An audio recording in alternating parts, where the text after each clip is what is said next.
विरोधी आप पर आरोप लगाते हैं कि कांडा साहब जीतने के बाद में गोवा चले जाते हैं और इसके बाद में विधानसभा में भी हाजिरी पूरी नहीं है। थोड़ी सी सिरसा शहर में बरसात हो जाती है, पूरा शहर है वो जलमग्न हो जाता है। भी हमें जिता दो, हम शहर को सुंदर बना देंगे, एक बूंद पानी भी नहीं रुके। ये काम कब तक पूरा हो जाएगा? कोई बड़ा उद्योग सिरसा को नहीं मिला। आप भी विधायक रहे हैं, सालों साल और भी लोग विधायक रहे हैं, आपने अब तक क्या प्रयास किए? सिरसा शहर में बेसहारा पशु हैं, गायें हैं, वो घूम रही है और दिन प्रतिदिन जो हादसे हैं वो बढ़ते जा रहे हैं, तो आ रहे हैं, लेकिन अधिकारी और कर्मचारी उन पैसों का दुरुपयोग कर रहे हैं। नमस्कार दोस्तों, मैं आपका दोस्त सोनू शर्मा। साथियों, हरियाणा विधानसभा चुनाव का बिगुल बज चुका है और इसी बीच हमारे सामने मौजूद हैं सिरसा के विधायक गोपाल कांडा जी। और इसके साथ साथ मैं आपको बता देना चाहता हूं, लगातार 10 सालों से मैं सिरसा के आसपास के लोगों की आवाज़ उठा रहा हूं और तमाम मुद्दे हमने उठाए हैं। और इसी बीच हम विधायक गोपाल कांडा के पास आए हैं और इनसे तमाम सवाल करेंगे। ये विधानसभा का चुनाव लड़ रहे हैं और अलोपा पार्टी के सुप्रीमो हैं और इसके साथ साथ बीजेपी से इनका गठबंधन भी है। तो जानते हैं कि इनकी क्या नीतियां हैं और ये क्या मुद्दे लेकर विधानसभा का चुनाव लड़ रहे हैं। गोपाल कांडा जी नमस्कार। आपका स्वागत। नमस्कार सोनू जी।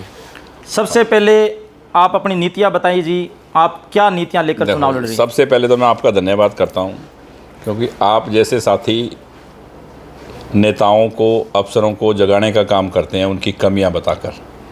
मैं इस बात से बहुत खुश हूं, क्योंकि जब तक कमियां नहीं पता चलेगी तो कोई काम कैसे करेगा। तो आप जो समाज के लिए कर रहे हैं एक्चुअल में सच्चाई में बहुत बढ़िया बात है। अब आप बताओ क्या पूछ रहे हैं? मेरा सबसे बड़ा सवाल, थोड़ी सी सिरसा शहर में बरसात हो जाती है, पूरा शहर है वो जलमग्न हो जाता है। हाँ बिल्कुल ठीक है। तो आप कह रहे थे भी हमें जिता दो, हम शहर को सुंदर बना देंगे, एक बूंद पानी भी नहीं रुकेगा। देखो ऐसा है कि मैंने पिछले चुनाव में कहा था कि सिरसा में जो जगह जगह बरसात के टाइम पानी खड़ा हो जाता है, हम ऐसा प्रोजेक्ट लेके आएंगे कि ताकि यहाँ पानी ना रुके। वो करीब कोई 40 करोड़ रुपए का प्रोजेक्ट था, 35-40 करोड़ रुपए का। वो इन अफसरों की गलती की वजह से डिले हुआ, वरना तो आज शहर में जो मैंने बोला था वो हो चुका होता। वो एक्चुअल में तो 70 करोड़ रुपए का प्रोजेक्ट था। इन्होंने क्या किया, 30-35-40 करोड़ रुपए का वो बना दिया 38 करोड़ का। तो वो 38 करोड़ रुपए का प्रोजेक्ट था जो वो पूरा हो गया। अब बैलेंस जो 38 करोड़ रुपए के बाद में, अब आधा शहर कंप्लीट होने के बाद में फिर बात आई कि यार ये शहर आधा रह गया। क्या होता है, कोई भी काम अफसर की गलती की वजह से अनकम्प्लीट रहने के बाद में पूरा करवाना सरकार में बड़ी दिक्कत होती है, क्योंकि उन अफसरों की खिंचाई होती है भी तुमने प्रोजेक्ट सही ढंग से बनाया क्यों नहीं, पेश क्यों नहीं किया। एक्चुअल में 75 करोड़ रुपए के आसपास का प्रोजेक्ट था, जो बाद में फिर मंजूर करवाए पैसे और फिर टेंडर दिया और अब काम उसका चल रहा है। अब ये काम जिस दिन पूरा होगा उस दिन आप ये समझ लें कि इस शहर में एक बूंद पानी खड़ा नहीं होगा कहीं। ये काम कब तक पूरा हो जाएगा? देखो ये काम मुझे नहीं लग रहा कि इसमें कोई ज़्यादा टाइम लगेगा। ये 2 से 4 महीने का है। अगली बारिश में यहाँ कहीं पे पानी खड़ा नहीं होगा। देखो वैसे तो इतने बड़े बड़े शहर हैं, मुंबई, गुड़गांव, ये वो सब, पर सिरसा में जो प्रोजेक्ट हम लेके आए हैं, हम अपने आप को बड़े सौभाग्यशाली समझते हैं कि सरकार ने हमारी बात मान के जो स्टॉर्म वाटर का प्रोजेक्ट हमें दिया है, तो इस शहर में पानी नहीं खड़ा होगा। मेरा दूसरा सबसे बड़ा और महत्वपूर्ण सवाल, सिरसा और सिरसा के आसपास के युवा हैं वो नशे का शिकार होते जा रहे हैं जी। नशा हद से बढ़ता जा रहा है, इसके बारे में आपने क्या प्लान बनाया है? सोनू जी, क्या है कि नशा सिरसा में वाकई बहुत ज़्यादा है। और सिरसा में क्या, वैसे तो देखो हर जगह है, जहाँ हम रहते हैं वहाँ का हमें मालूम होता है कि अभी सिरसा में बहुत ज़्यादा है। आज नशा पूरे बहुत फैला हुआ है, पर सिरसा के युवा इससे कैसे बचें ये ज़रूरी है। इसका प्लान ये है मेरे दिमाग के अंदर कि जब तक बच्चे के पास कोई काम नहीं होगा, उसका ध्यान कन्वर्ट नहीं होगा काम में, तो वो जब फ्री होगा तो वो गलत काम ही करेगा। तो सिरसा के आसपास कोई बड़ा इंडस्ट्रियल टाउनशिप बना के, कोई बड़ी फैक्ट्रियाँ लगवा के, ताकि बेरोज़गारों को, युवकों को, माँ बहनों को, बेटियों को काम मिले, ताकि उनका ध्यान कन्वर्ट हो और वो इस चीज़ से दूर हों। जड़ तो ये है कि बेरोज़गारी, नशे की तरफ जो रुझान है बच्चों का, वो बेरोज़गार होने की वजह से है। तो मेरा मन ये है कि अब की बार किसी भी तरह, किसी भी कीमत पे, यहाँ सिरसा और आसपास बहुत जगह हैं, या तो कोई प्रोजेक्ट सरकार से SEZ या बद्दी की तर्ज पे या कैसे भी, क्योंकि देखो सिरसा दिल्ली से बहुत दूर है। एनसीआर से दूर होने की वजह से ना इंडस्ट्रिस्ट यहाँ आता नहीं, क्योंकि वो कहता है यार मेरे को ट्रांसपोर्टेशन इतनी महंगी पड़ जाएगी। तो उसको फैसिलिटी चाहिए गवर्नमेंट से कि उसको कोई जीएसटी फ्री हो, कोई इनकम टैक्स रिबेट हो, कुछ भी हो। तो कुछ ना कुछ इस तरह की बात करके सरकार से, अदरवाइज़ ये सब भी ना हुआ तो भी मैं अपने यार दोस्तों से और मैं खुद ऐसा चाहूँगा कि हज़ारों युवाओं को काम मिले। 5, 7, 10 इंडस्ट्रियाँ तो मैं इतनी बड़ी यहाँ आसपास लगवा दूँ कि युवाओं को उनको रोज़गार मिल जाए। जब रोज़गार मिल जाएगा तो अपने आप इस चीज़ से वो दूर हो जाएंगे। सिरसा लगातार उद्योग की तलाश कर रहा है, कोई बड़ा उद्योग सिरसा को नहीं मिला। आप भी विधायक रहे हैं, सालों साल और भी लोग विधायक रहे हैं, आपने अब तक क्या प्रयास किए हैं? मैंने एक बार ये काम कर दिया था। अब वही बात है कि अब फिर वो कह देते हैं लोग कि यार आप एक दूसरे पे बोलते हो। मैं किसी का नाम नहीं लेना चाहता। क्या होता है कि कई लोग ना अपना श्रेय लेने के चक्कर में, जैसे मान लो आज हमारे ऑटो मार्केट का काम था, 40 साल पुराना काम था, ये एक मुख्यमंत्री को बुला के लोग उनको भी कि सर यहाँ सड़क नहीं है, यहाँ वो नहीं है, यहाँ मतलब सही काम की तरफ। कई बार क्या होता है कि राजनीति में बहुत कंपटीटर होते हैं, वो नहीं चाहते कि इसके कहने से काम हो जाए, वो अपना श्रेय लेने के चक्कर में काम डिले करवा देते हैं। वरना 2009 में ही मैंने ऐसा प्रोग्राम बना दिया था इस सिरसा में कि बड़ा इंडस्ट्रियल टाउनशिप आ जाता। पर अब मेरा यही है कि एक इस तरह का काम मैं कर दूं ताकि युवाओं को काम मिले। और इसका मतलब मेरा मेन काम यही है। किसी ने अड़चन डाल बस किसी ने अड़चन डाली, कुछ इस तरह की बात हुई तो उस कारण से वो रह गया था प्रोजेक्ट। पर अब मेरा टारगेट यही है कि मैं ये काम करूँ। मेरा सबसे महत्वपूर्ण और अगला सवाल कि सिरसा शहर में बेसहारा पशु हैं, गायें हैं, वो घूम रही है और दिन प्रतिदिन जो हादसे हैं वो बढ़ते जा रहे हैं, वो अभी तक कंट्रोल नहीं हुए।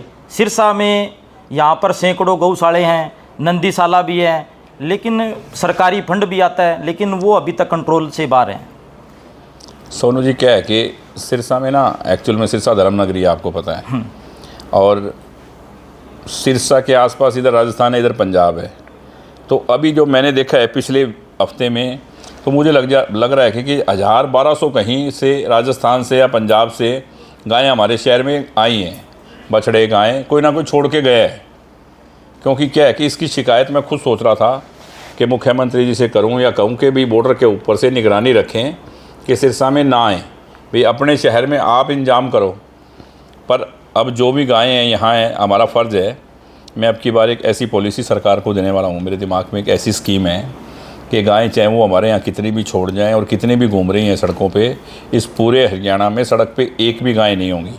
क्या है कि कमेटी के जो अपना अनाज मंडी है, इसमें बहुत छोटा सा 20 पैसे 25 पैसे इस तरह का एक सिस्टम मैंने बनाया हुआ है। बिल के ऊपर सिस्टम एक बहुत बढ़िया बनाया हुआ है, किसी को पता भी नहीं चलेगा और गौओं का गुजारा सरकार जो दे रही है वो ठीक है, उसके अलावा भी हो जाएगा। वो मेरे दिमाग में एक बहुत बढ़िया मास्टर प्लान है।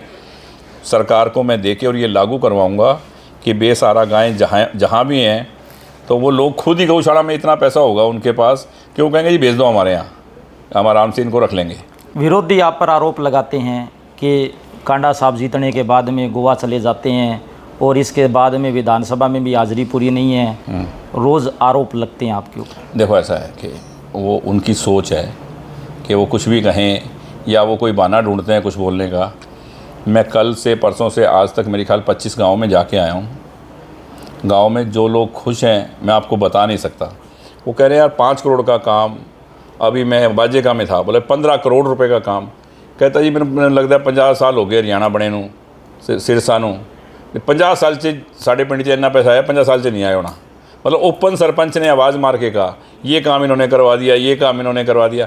क्या है कि आपको ना चंडीगढ़ के जाना पड़ता है। लोगों को नहीं मालूम है कि मैं गुड़गांव होते हुए सुबह उठ के 5 बजे और चंडीगढ़ जाना, अगले दिन वापस आना। किसी महीने में तो 5-5 बार गया हूँ, 6-6 बार गया हूँ।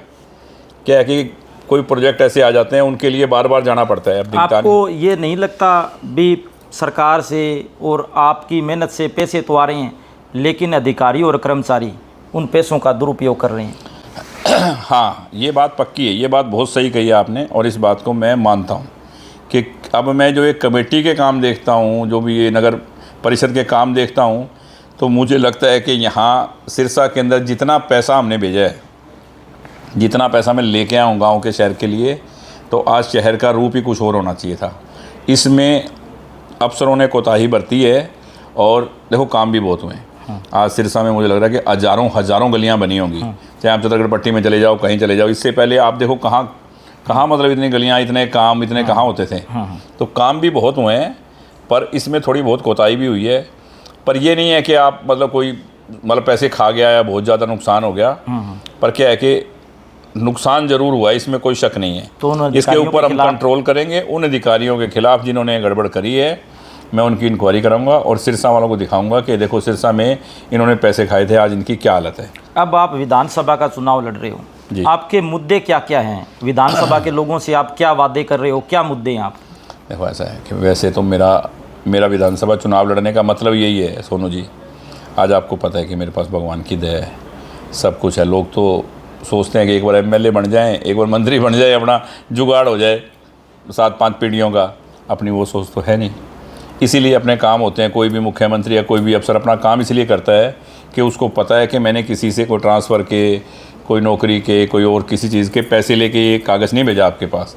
ये मेरी तरफ से आया है, तो इसका मतलब निष्पक्ष आया है, या उनका काम करने वाला होगा, या शहर का आदमी होगा, ज़रूरतमंद होगा, तो काम करें। इसी वजह से काम होते हैं और इसी सोच के साथ एक धर्म नगरी में समाज सेवा की सोच के साथ हम राजनीति में हैं। राजनीति का मतलब, राजनीति के मायने मेरी निगाह में सिर्फ़ और सिर्फ सेवा है, और वो हम करते रहेंगे। देखो बोलने वाले तो हमें ये भी कहते हैं कि आप भंडारे क्यों करवा रहे हो, आप लंगर क्यों लगा रहे हो, गरीबों को क्यों सेवा कर रहे हो, गौशालाओं में क्यों पैसे दे रहे हो। तो देखो ये चीज़ें तो हमारे खून में हैं। हमारे फादर के टाइम से गौ और गरीब की सेवा है, वो चल रही है। साधु संतों का आना जाना धर्मनगरी में अच्छी बात है, किसी के बोलने से हम ये रुकने वाले हैं नहीं। सिस्टम ये ऐसे ही चलता रहेगा। इस वीडियो को हज़ारों लाखों लोग देखेंगे, लोगों से क्या अपील करना चाहोगे?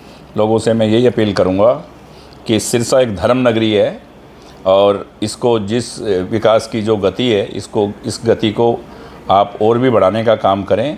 और मैं नहीं चाहता कि हमारे शहर में कोई गुंडागर्दी या कोई इस तरह के तत्व आएँ कि शहर हमारा पीछे जाए, क्योंकि हमने उन परिवारों को बहुत टाइम दिया है, 25-25 साल राज किया है। वो बता नहीं सकते आज एक भी काम कि हमने ये काम कर दिया 25 साल 20 साल में, क्योंकि उनके पास कुछ बात है ही नहीं, कुछ किया ही नहीं, कुछ सोच नहीं है उनकी ऐसी। तो सिरसा को विकास की जो गति सिरसा को मिली हुई है, इसको आगे बढ़ाने के लिए मेरा यही निवेदन है कि धर्म नगरी के सभी सनातन धर्म को मानने वाले लोग अपने भाई का साथ देकर और इस विकास के सिलसिले को आगे बढ़ाएं, और सभी से मेरी यही प्रार्थना है। जय हिंद, जय हरियाणा। साथियों, ये थे हमारे साथ हरियाणा लोकहित पार्टी के सुप्रीमो गोपाल कांडा, जिनसे हमने तमाम बातचीत की और तीखे सवाल भी किए, और तीखे सवाल के इन्होंने जवाब भी दिए, और इन्होंने अपनी नीतियाँ भी बताई। तो सभी साथियों से गुजारिश है, इस वीडियो को ज़्यादा से ज़्यादा शेयर करें, और इस वीडियो के बारे में आपकी क्या राय है कमेंट करके हमें ज़रूर बताएं। धन्यवाद, शुक्रिया।